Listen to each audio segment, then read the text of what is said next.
بٹی صاحب سب سے پہلے تو آپ کو مبارکباد ہو، آج حسن اور حسین بھی جو ہیں بری ہو گئے. ہم آپ عہد پتہ نہیں کس کا عہد یاد کرتے رہتے ہیں، اصل میں تو عہد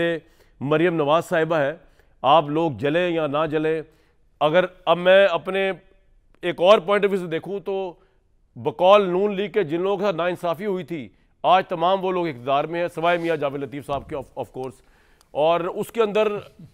مریم صاحبہ نے بھی جیلیں بھگتی، آج وہ وزیر اعلیٰ ہیں. شہباز شریف صاحب کہتے ہیں میں نے بھی جیلیں بھگتی، آج میں وزیر اعظم ہوں. نواز شریف صاحب کہتے ہیں میرے ساتھ بھی زیادتی ہوئی، آج میں کنگ میکر ہوں. تو کس طرح دیکھا جائے گا ان تمام چیزوں کو، اور کیوں اتنی تنقید ہو رہی ہے مریم صاحبہ پہ؟ وہ اچھے کام کر رہی ہیں بھائی، دکھائیں ذرا پہلے تو اچھے کام وہ کیا کر رہی ہیں. اور یہ اگر اچھے کام وہ کر رہی ہیں، اگر اچھائی کو دکھایا بھی جا رہا ہے تو اس پہ اعتراض کیا ہے؟ دکھائیں جی پہلے اچھے کام ان کے. اس پہ بھئی پتہ نہیں کہ کیوں اتنے لوگ سیکھ پاؤ. اچھی بات ہے بھٹی صاحب، پولیس کی حوصلہ افزائی کر رہی ہے، لوگوں میں گھل مل رہی ہے، لوگوں کو احساس ہو رہا ہے کہ عوامی وزیر اعلیٰ آیا، مسئلہ کیا ہے؟ میرے ہیرو کامران بھائی، سب سے پہلے تو اس سوال پہ آنے سے پہلے یہ ضرور کہنا چاہوں گا کہ پاکستان اس وقت حالت جنگ میں ہے. افغان سرحد پر اس وقت بھی کشیدگی ہے، اور اس وقت بھی جان ہتھیلی پر رکھ کر ہمارے جوان سحریاں اور افطاریاں کر رہے ہیں اور ہماری حفاظت کے لیے کھڑے ہیں، سینے پہ گولیاں کھا رہے ہیں. اور میں اپنے شہیدوں اور غازیوں کی فوج کو یقین دلانا چاہتا ہوں کہ ہم سب آپ کے ساتھ ہیں. اور دوسرا، جو سرمایہ کاری کونسل کے جھنڈے تلے ہمارے لیے بھیک مانگنے، پیسے لانے، سرمایہ کاری لانے کے لیے جو ٹیمیں نکلی ہوئی ہیں، سر آپ کو اس پر بھی مبارک ہو. اللہ کرے کہ آپ کا یہ مشن معیشت کامیاب ہو جائے. تیسری بات آپ نے کہی کہ عوام کے حالات نہیں بدلتے، حکومتیں بدل جاتی ہیں. حکمران کے حالات بدل جاتے ہیں، حکمران کے بدل جاتے ہیں سر، عوام کے نہیں بدلتے. جی اور جی دریائے فرات کے کنارے کتا بھی مر جائے تو وہ حضرت عمر رضی اللہ تعالیٰ عنہ نے کہا تھا کہ وہ میرا ذمہ ہوگا، میں اس کا ذمہ دار ہوں گا. سر صبح سے شام تک میری مائیں، بہنیں، بیٹیاں لائنوں میں لگی ہوئی ہیں. بے نظیر انکم سپورٹس پروگرام کی لائن، صحت کارڈ کی لائن، راشن بیگ کی لائن، آٹے کی لائن، آٹے کے ایک تھیلے کی لائن، بیت المال کی لائن، زکوٰۃ کی لائن، بجلی کا بل قسطوں میں کروانے کی لائن، سحری پیکٹ کی لائن، افطاری ڈبے کی لائن، یوٹیلٹی سٹور کی لائن، بچت سٹور اور سستے سٹوروں کی لائن. اوپر بھی بھکاری ہے، بقول شہباز شریف صاحب ہم بھکاری ہیں، اور نیچے تک بھکاری ہے. اور علامہ اقبال یاد آ رہے ہیں کہ تو شاہین ہے بسیرا کر پہاڑوں کی چٹانوں پر، اور خود ہی کو کر بلند اتنا کہ ہر تقدیر سے پہلے. جہاں تک آپ کا یہ سوال ہے کہ جس وقت آپ اندازہ کر لیں، جس وقت ہنستے مسکراتے ٹاٹا گڈ بائی کرتے حسن نواز اور حسین نواز عدالت سے نکل رہے تھے، اسی وقت فاروق نائک احتساب عدالت میں پاک لین ریفرنس میں فاروق نائک اور ارشد تبریز جو وکیل ہیں زرداری صاحب کے، وہ یہ دلیل دے رہے تھے کہ اب صدر زرداری صاحب صدر بن چکے ہیں، اب ان کو آئینی استثناء حاصل ہے، اب یہ کیس آگے نہیں چلایا جا سکتا، اور یقیناً باقی سارے کیس بھی اسی طرح ہی ایک پیشی ہوگی اور وہ اس آئینی استثناء میں ڈوب جائیں گے.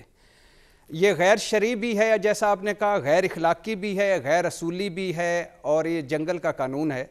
ریکارڈ جلا کر بری ہو جانا، ریکارڈ چھپا کر بری ہو جانا، اور اصلی ریکارڈ غائب کروا کر بری ہو جانا، اور تفتیشیوں کو مینج کر کے بری ہو جانا، اقتدار میں آ کر بری ہو جانا. اور جہاں تک یہ آپ نے کہا کہ یہ کیوں ہو رہا ہے اور کیا کیوں نہیں ہوتا، تو وہ منو بھائی کی ایک بڑی مشہور و معروف نظم تھی، احتساب دے چیف کمشنر صاحب بہادر، چوراں ڈاکواں قاتلاں کولوں منگیاں کدی ثبوت نہیں لبدے، فائلاں وچ گواچے ہوئے بڑے بڑے کرتوت نہیں لبدے، رل کے مارے مل کے کھادے ہوئے لوکاں دیاں قبراں وچوں کلبوت نہیں لبدے، اوکھا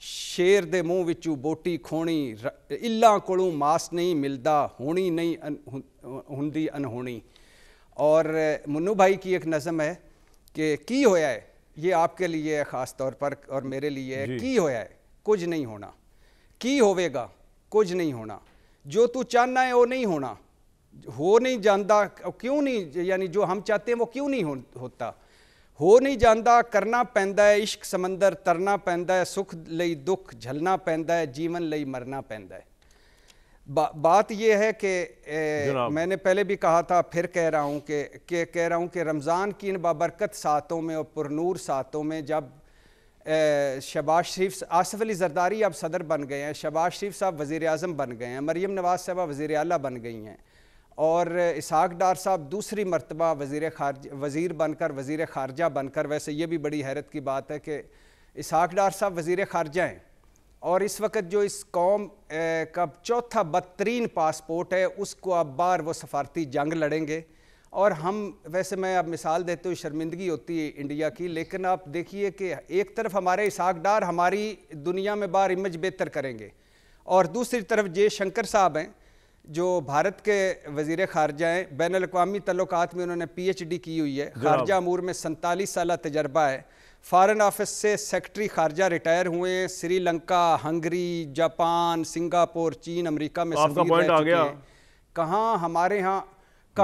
ہاں صاحبزادہ یعقوب خان اور آغا شاہی، اور کہاں اب اسحاق ڈار صاحب؟